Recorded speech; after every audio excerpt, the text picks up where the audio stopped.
Hello friends, welcome to our YouTube channel civil services dream. तो friends, आज हम लोग जनरल स्टडी में हिस्ट्री के कुछ इंपॉर्टेंट क्वेश्चंस हैं, उन्हें डिस्कस करेंगे। तो आइए इसी के साथ आज की वीडियो स्टार्ट करते हैं।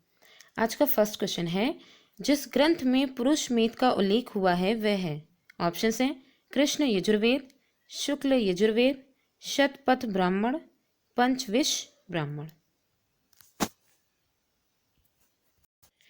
क्वेश्चन 1 का जो सही आंसर है वो है ऑप्शन सी, शतपथ ब्राह्मण। शतपथ ब्राह्मण में पुरुष मेद का उल्लेख है। पुरुष मेद में पुरुष को बलि प्रदान की जाती थी। इसमें ब्राह्मण तथा क्षत्रिय वर्ग के लोग होते थे और पुरुष मेद में पुरुषों का वही महत्व है जो अश्वमेध में अश्व का यानी घोड़े का होता है। नेक्स्ट क्वेश्चन है क्वेश्चन नंबर 2। क्वेश्चन 2 में है, निम्नलिखित चोल शासकों में जिसने बंगाल की खाड़ी को चोल झील का स्वरूप प्रदान कर दिया वह कौन था। ऑप्शंस हैं राजराज प्रथम, राजेंद्र प्रथम, अधिराज या फिर कुलोतुंग। तो क्वेश्चन 2 का जो सही आंसर है वो है ऑप्शन बी, राजेंद्र प्रथम। राजेंद्र प्रथम जो कि एक चोल शासक था, उसके बंगाल विजय की सूचना तिरुवालंगाडु अभिलेख में वर्णित है। अभियान का उद्देश्य गंगा नदी का पवित्र जल लाना था और राजेंद्र चोल ने बंगाल की खाड़ी को चोल झील का स्वरूप प्रदान किया। इस सफलता पर उसने गंगाकोंड की उपाधि धारण की। नेक्स्ट क्वेश्चन है क्वेश्चन नंबर 3। क्वेश्चन 3 में है, निम्नांकित मराठा देवियों में जिसने 1700 ईस्वी से आगे मुगल साम्राज्य के विरुद्ध संघर्ष का नेतृत्व किया वह कौन थी। ऑप्शंस हैं अहल्याबाई, मुक्ताबाई, ताराबाई या फिर रुक्मणीबाई। क्वेश्चन 3 का जो सही आंसर है वो है ऑप्शन सी, ताराबाई। राजा राम की मृत्यु के बाद उसकी पत्नी ताराबाई ने अपने छोटे पुत्र शिवाजी द्वितीय को गद्दी पर बिठाया और इसकी ये संरक्षिका बन गई। ताराबाई एक बहुत बहादुर महिला थी और उसने औरंगजेब के विरुद्ध मराठा के संघर्ष को कायम रखा। नेक्स्ट क्वेश्चन है क्वेश्चन नंबर 4। वह कौन क्षेत्र था जहां बाबा रामचंद्र ने किसानों को संगठित किया। ऑप्शंस हैं अवध, बिहार, बंगाल या फिर आंध्र प्रदेश। क्वेश्चन 4 का जो सही आंसर है वो है ऑप्शन ए, अवध। बाबा रामचंद्र महाराष्ट्र के ब्राह्मण परिवार से थे और ये जो है घुमक्कड़ प्रकृति के थे।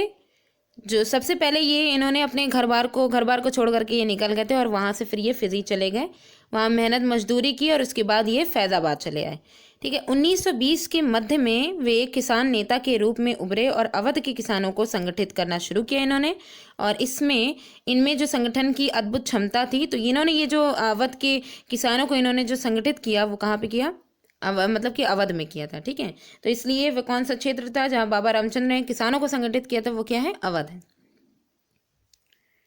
नेक्स्ट क्वेश्चन है क्वेश्चन नंबर 5। क्वेश्चन 5 में है, जिस गवर्नर जनरल ने दास प्रथा को समाप्त किया वह कौन था।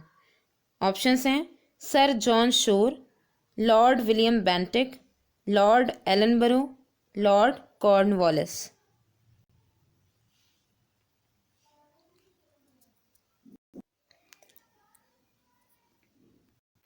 क्वेश्चन 5 का जो सही आंसर है वो है ऑप्शन सी, लॉर्ड एलनबरो। 1833 में अंग्रेजी साम्राज्य में दास्ता समाप्त कर दी गई और 1833 के चार्टर अधिनियम जो था उसमें एक धारा जोड़ दी गई जिसमें दास्ता को शीघ्र अतिशीघ्र समाप्त करने को कहा गया। अंत में लॉर्ड एलनबरो के कार्यकाल में 1843 में समस्त पूरे भारत में दास्ता अवैध घोषित कर दी गई और मालिकों को कोई भी प्रतिकर दिए बिना सभी जितने भी दास थे उनको स्वतंत्र कर दिया गया। तो ये जो हुआ पूरे भारत में दास्ता को समाप्त करने का, जो दास प्रथा को समाप्त करने का जो हुआ, ये लॉर्ड एलनबरो के टाइम में हुआ। नेक्स्ट क्वेश्चन है क्वेश्चन नंबर 6। क्वेश्चन 6 में है, भारत में पहली बार लोक सेवा आयोग की स्थापना जिस अधिनियम से हुई वह कौन सा था। ऑप्शंस हैं Indian council act 1892, council act 1909, government of India act 1919 या फिर government of India act 1935। Question 6 का जो सही आंसर है वो है option C, government of India act 1919। Bharat में पहली बार लोक सेवा आयोग की स्थापना गवर्नमेंट ऑफ इंडिया एक्ट 1919 के तहत जो है जो 1926 में ली कमीशन की सिफारिशों के आधार पर इसे किया गया था। नेक्स्ट क्वेश्चन है क्वेश्चन नंबर 7। क्वेश्चन 7 में है, वह कौन थे जिन्होंने इंडिपेंडेंट लीग की स्थापना की थी? ऑप्शंस हैं मोतीलाल नेहरू, महात्मा गांधी, रास बिहारी बोस या फिर लाला लाजपत राय। क्वेश्चन 7 का जो सही आंसर है वो है ऑप्शन सी, रास Bihari Bose. Indian independence league 1920 के दशक से 1940 के दशक तक चला। ये एक राजनीतिक संगठन था। इसका उद्देश्य प्रवासी भारतीयों को भारत में ब्रिटिश राज हटाने के लिए प्रेरित करना था। इसकी स्थापना भारतीय क्रांतिकारी नेता रास बिहारी बोस और जवाहरलाल नेहरू ने 1927 में की थी। नेक्स्ट क्वेश्चन है क्वेश्चन नंबर 8। क्वेश्चन 8 में है, निम्नांकित में वह कौन व्यक्ति था जिसने विदेश में गणतंत्रात्मक सरकार की स्थापना की थी? ऑप्शंस हैं महेंद्र प्रताप, सुभाष चंद्र बोस, रास बिहारी बोस या फिर उपयुक्त में से कोई नहीं। तो क्वेश्चन 8 का जो सही आंसर है वो है ऑप्शन ए, महेंद्र प्रताप। महेंद्र प्रताप जो थे इन्होंने ही विदेश में गणतंत्रात्मक सरकार की संस्थापना की थी। कैसे? उत्तर प्रदेश के प्रसिद्ध क्रांतिकारी राजा महेंद्र प्रताप का वास्तविक नाम खड़क सिंह था। हाथरस के राजा हरिनारायण ने उन्हें गोद लेने के बाद उनका नाम राजा महेंद्र प्रताप रख दिया और प्रथम विश्व युद्ध प्रारंभ होने पर उन्होंने भारत की स्वतंत्रता के लिए विदेशों का सहयोग प्राप्त करने का प्रयत्न किया। उन्होंने काबुल में भारत की अस्थायी सरकार का गठन भी किया, ठीक है, और परंतु युद्ध में जर्मनी के पराजय होने पर यह सरकार भंग कर दी गई थी। लेकिन जो विदेश में गणतंत्रात्मक सरकार की जो संस्थापना की थी वो जो है महेंद्र प्रताप ने की थी। नेक्स्ट क्वेश्चन है क्वेश्चन नंबर 9। क्वेश्चन 9 में है, वह कौन था जिसने गदर पार्टी को स्थापित किया?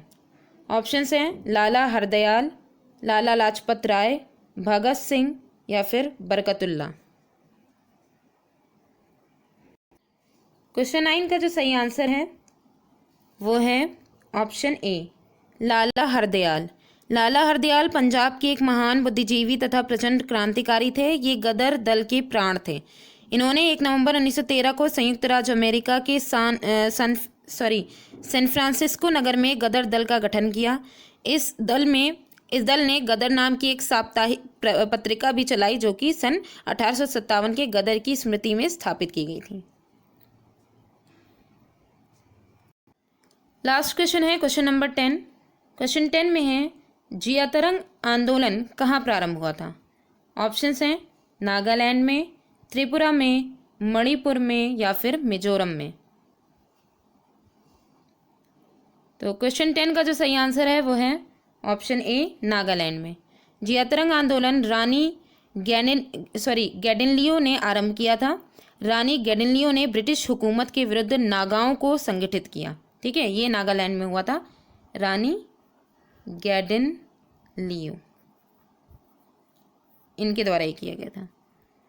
तो फ्रेंड्स, आज की वीडियो यहीं पे ही एंड होती है। Thanks for watching.